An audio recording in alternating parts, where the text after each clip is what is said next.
విద్యుత్ డైరెక్టర్ల ఎంపికలో గోల్మాల్, అనర్హులను ఇంటర్వ్యూలకు పిలిచిన వైనం, భారీ మొత్తం చేతులు మారినట్టు ఆరోపణలు, నిందలపై హైకోర్టుకు వెళ్తామంటూ నిబంధనలపై కోర్టుకెళ్తాం అంటూ ఇంజనీర్లు.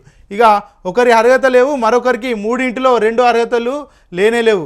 ఇలా విద్యుత్ సంస్థల డైరెక్టర్లు ఎంపిక అర్హత లేకుండా ఇంటర్వ్యూలకు పిలిచారు. దీన్ని బట్టి భారీగా అక్రమాలు చోటు చేసుకున్నట్టు ఆరోపణలు వినిపిస్తున్నాయి. అర్హులను పక్కన పెట్టి అనర్హులకు డైరెక్ట్ పోస్టులు కట్టబెడుతున్నట్టు పెద్ద ఎత్తున చర్చ జరుగుతున్నది. ఈ వ్యవహారంలో భారీగా నగదు చేతులు మారిందని, కొందరు కోట్లు సమర్పించుకున్నారని గుసగుసలు వినిపిస్తున్నాయి. ట్రాన్స్కో, జెన్కో, దక్షిణ, ఉత్తర డిస్కంల పరిధిలో డైరెక్ట్ నియామకానికి 2024లో జనవరిలో దరఖాస్తులు చేసుకున్నట్టు కూడా మనకు అర్థమవుతుంది.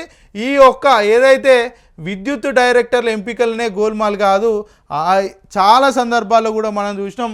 ఇప్పుడు గ్రూప్ 1 సంబంధించి కూడా ఏదైతే అభ్యర్థులు ఉంటారో గ్రూప్ 1లో కూడా చాలా వరకు కూడా అవకతవకలు జరిగినాయి. ఏదైతే బీటెక్ 2024లో పాస్ అవుట్ అయినటువంటి విద్యార్థులు కూడా గ్రూప్ 1లో కూడా అర్హులయ్యారు.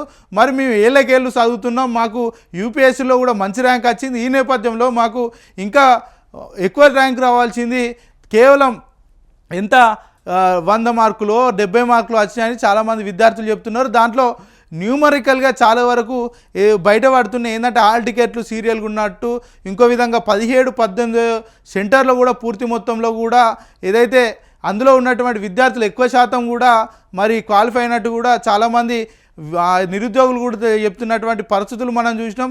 అదేవిధంగా మొన్న మన స్టూడియోలో నిరుద్యోగ చేసిన జనార్దన్ కూడా ఏదైతే నిరుద్యోగులకు జరుగుతున్నటువంటి అన్యాయాన్ని కూడా ఇక్కడ చూపెట్టే ప్రయత్నం చేశారు. పూర్తి మొత్తంలో గ్రూప్ 1లో చాలా వరకు అవకతవకలు జరిగినాయి అనే విషయాలు కూడా ఆధారాలతో సహా కుండ బద్దలు కొట్టినట్టు కూడా ఇక్కడ మనకు పూర్తి మొత్తంలో చూపెట్టే ప్రయత్నం చేసిండు.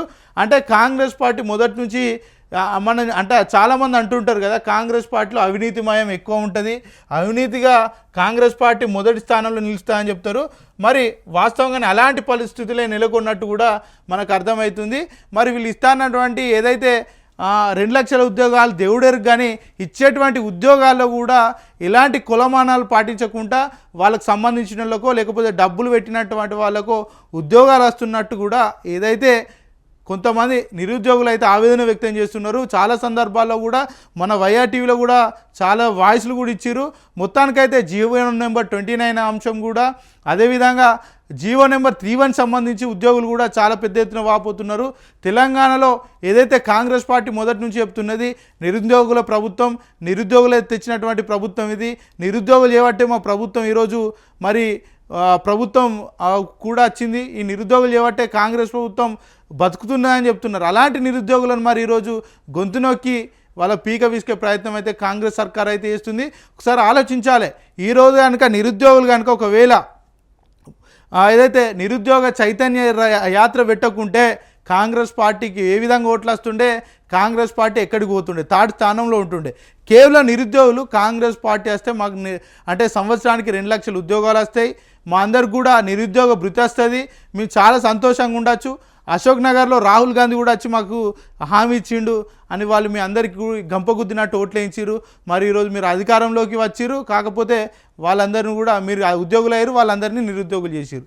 ఇక ఇచ్చే ఉద్యోగాలలో కూడా పారదర్శకత లేకుండా ఇష్టం ఉన్నట్టు కూడా అవకతవకలు జరుగుతున్నాయని కూడా వార్తలలో కూడా మనం చాలా సందర్భాల్లో చూసినాం.